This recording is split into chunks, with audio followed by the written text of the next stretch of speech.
ഈ തെരഞ്ഞെടുപ്പ് കമ്മീഷന് നിലവിലെ പോളിംഗ് ശതമാനവുമായി ബന്ധപ്പെട്ട് എന്തൊക്കെയാണ് പറയാനുള്ളത് നോക്കാം. SIR തെരഞ്ഞെടുപ്പ് വോട്ടിംഗ് നിലയിൽ പ്രതിഫലിച്ചിട്ടുണ്ടെന്നാണ് തെരഞ്ഞെടുപ്പ് കമ്മീഷന്റെ വിലയിരുത്തൽ. സംസ്ഥാനത്താകെ 2.71 കോടി വോട്ടർമാരാണ് ഉണ്ടായിരുന്നത്. പോസ്റ്റൽ ഹോം വോട്ട് കണക്ക് കൂടി വരുമ്പോൾ പോളിംഗ് ശതമാനം ഇത്തവണ 80% മുകളിലാകുമെന്നാണ് വിലയിരുത്തൽ. സെയ്ഫ് സൈൻലാബ്ദീൻ വിവരങ്ങൾ നൽകും. സെയ്ഫ, സംസ്ഥാനത്തെ ഉയർന്ന പോളിംഗുമായി ബന്ധപ്പെട്ടുള്ള കാര്യങ്ങളാണ് നമ്മൾ ചർച്ച ചെയ്യുന്നത്. അപ്പോൾ സ്വാഭാവികമായും SIR അടക്കം ഈ പോളിംഗ് നിലയിൽ പ്രതിഫലിച്ചിട്ടുണ്ടാകാം എന്നുള്ളൊരു കണക്കുകൂട്ടലാണ് നിലവിൽ തെരഞ്ഞെടുപ്പ് കമ്മീഷന്റെ ഭാഗത്തു നിന്നുണ്ടാകുന്നത്. അപ്പോൾ സ്വാഭാവികമായിട്ടും ഇനിയും കുറച്ചധികം കണക്കുകൾ കൂടി വരാനുണ്ട്, പോസ്റ്റൽ ഹോം വോട്ടുകൾ അടക്കം. അപ്പോൾ ഒരു പക്ഷേ ഒരു ചരിത്രത്തിലെ ഏറ്റവും വലിയൊരു പോളിംഗ് ശതമാനത്തിലേക്ക് എത്താനുള്ള സാധ്യതകൾ തന്നെ കാണുന്നുണ്ട്. അപ്പോൾ നിലവിലെ പോളിംഗ് ശതമാനവുമായി ബന്ധപ്പെട്ടുള്ള കണക്കുകൂട്ടൽ എന്തൊക്കെയാണ്? ജിൽസി, കഴിഞ്ഞ തവണത്തേക്കാൾ ഏതാണ്ട് ഒരു 2% മുകളിൽ പോളിംഗ് ആണ് രേഖപ്പെടുത്തിയത്. അത് തീവ്ര വോട്ടർ പട്ടിക പരിഷ്കരണത്തിന് ശേഷം. പക്ഷേ തെരഞ്ഞെടുപ്പ് കമ്മീഷൻ ഈ 2% പ്രതീക്ഷിച്ചത് എന്നുള്ളതാണ് ഒരു പ്രധാനപ്പെട്ട വസ്തുത. ഇന്നലെ ഉച്ചയോടുകൂടി വോട്ട് ചെയ്യാനെത്തിയ മുഖ്യ തെരഞ്ഞെടുപ്പ് ഓഫീസറായ രത്തൻ കേൽക്കർ പറഞ്ഞത് ഒരു 90% മുകളിലേക്ക് പോകും, 90% മുകളിലേക്ക് പെർസെൻറ്റേജ് പോകാൻ സാധ്യതയുണ്ട് എന്നുള്ളതാണ്. ഒരു 80% മുകളിൽ എന്തായാലും അവർ ആ ഘട്ടത്തിൽ പ്രതീക്ഷിച്ചിരുന്നു. കാരണം നല്ല തിരക്ക് അനുഭവപ്പെട്ടതാണ്. 2,71,00,000 വോട്ടർമാരാണ് ഉണ്ടായിരുന്നത്. കഴിഞ്ഞ തവണയാണെന്നുണ്ടെങ്കിൽ വോട്ട് ചെയ്തത് 2,09,330 പേരാണ് വോട്ട് ചെയ്തത്. അത് 2,79,00,000 പേര് ഉണ്ടായിരുന്ന സമയത്താണ് ഈ 75%-ലേക്കും പോളിംഗ് കഴിഞ്ഞ തവണ രേഖപ്പെടുത്തിയത്, 2021 രേഖപ്പെടുത്തിയത്.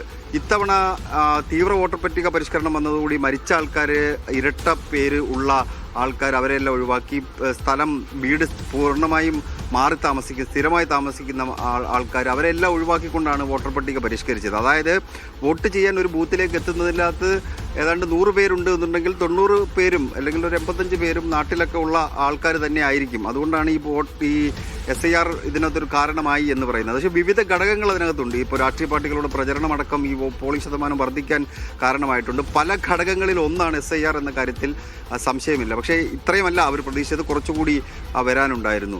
78.27% ഇപ്പോൾ രേഖപ്പെടുത്തിയിരിക്കുന്നു. ഇനി ഒരു 3,27,000 വോട്ട് കൂടി എത്തിച്ചേരാനുണ്ട്. അത് ഹോം വോട്ട്, അതുപോലെ തന്നെ പോസ്റ്റൽ വോട്ട് എല്ലാം കൂടെ ചേർത്തിട്ട് ഒരു 3,27,000 വോട്ടുണ്ട്.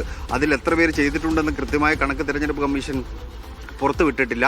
അത് പുറത്തുവിടാനിരിക്കുന്നേ ഉള്ളൂ. അതുപോലെ തന്നെ 2,71,00,000 പേരിൽ എത്ര ശതമാനം പേർ, എത്രത്തോളം ആൾക്കാർ വോട്ട് ചെയ്തു എന്നതിൻ്റെ കണക്ക്.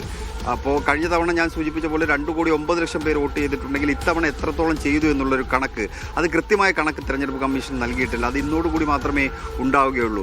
ഒരു പക്ഷേ തെരഞ്ഞെടുപ്പ് കമ്മീഷൻ്റെ ഇപ്പോഴത്തെ കണക്ക് നമ്മൾ കൂട്ടി നോക്കുമ്പോൾ 78.27% എന്ന രീതിയിൽ നമ്മൾ കൂട്ടി നോക്കുമ്പോൾ ഒരു 2,13,00,000 14,00,000 ഇത് എത്തിച്ചേരാനുള്ള എല്ലാ സാധ്യതകളും നിലനിൽക്കുന്നുണ്ട്. അതായത് കഴിഞ്ഞ തവണത്തേക്കാൾ ഒരു 5,50,000 വോട്ട്, 5,50,000 വോട്ട് ഒരു പക്ഷേ കൂടിയേക്കാം.